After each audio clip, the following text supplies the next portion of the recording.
In the politics of southern Asia, it seems that for every silver lining, there's a cloud.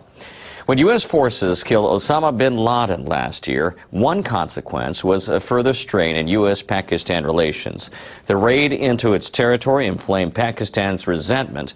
Pakistan has now moved away from the U.S. and closer to China. And one of the effects of this is being felt by Uyghur people living in Pakistan. The Xinjiang Uyghur Autonomous Region lies in the west of China. Over the decades, many Uyghurs have migrated to Pakistan. In Xinjiang, ethnic tensions sometimes escalate into violence.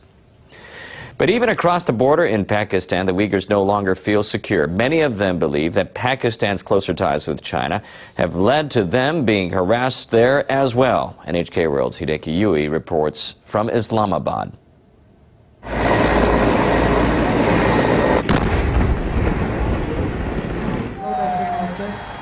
China and Pakistan conduct a joint military drill in Pakistan.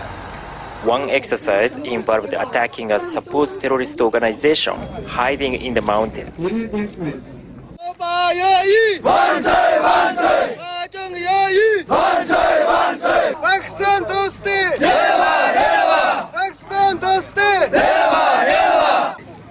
Their target is an extremist organization called ETIM, which is fighting for Uyghur independence from China.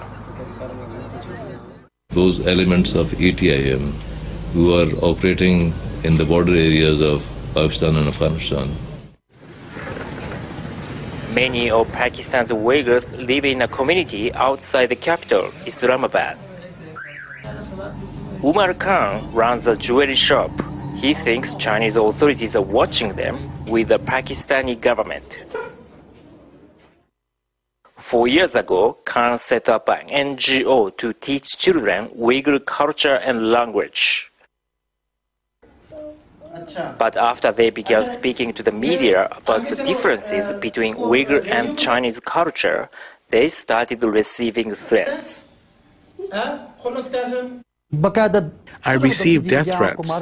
They said I am damaging the friendship between Pakistan and China. A group of men came to our homes at night and demanded we stop giving the classes. Last year, 6 members of the NGO were denied permission to board a plane at Islamabad airport. They were told they were on the government blacklist and could not leave Pakistan. Our activities are legal. We should be removed from the blacklist. Stopping us from traveling infringes our rights. The Pakistani government says our activities are legal, but demands us to stop because the Chinese government opposes our cause. Khan launched a legal appeal, but it was rejected in February.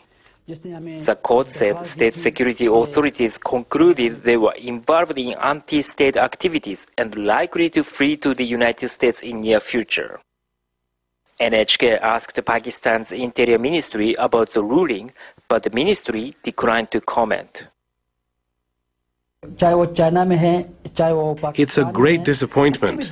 We have nothing to do with China or terrorist organizations. We just want to protect Uyghur culture and language.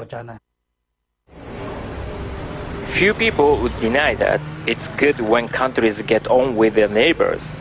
But for the Uyghurs of Pakistan, friendship with China is one reason for caution.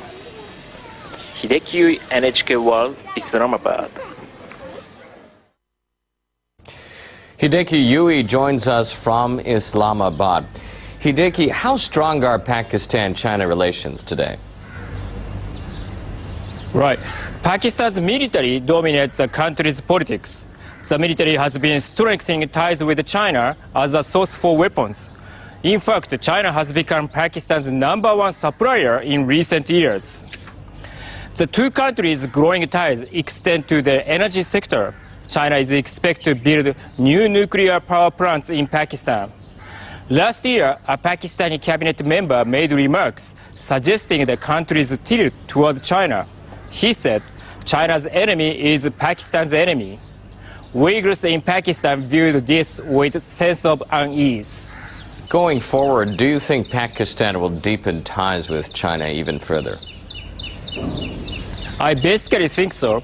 After the September 11 attacks in the United States, Pakistan drew huge military and financial support from the US in its fight against terrorism. But relations are deteriorating, and it can't expect further US help. This is one reason why China is increasingly important to Pakistan. Unless it improves ties with the US, Pakistan's dependence on China looks set to grow. All right, thank you, Hideki. NHK World's Hideki Yui.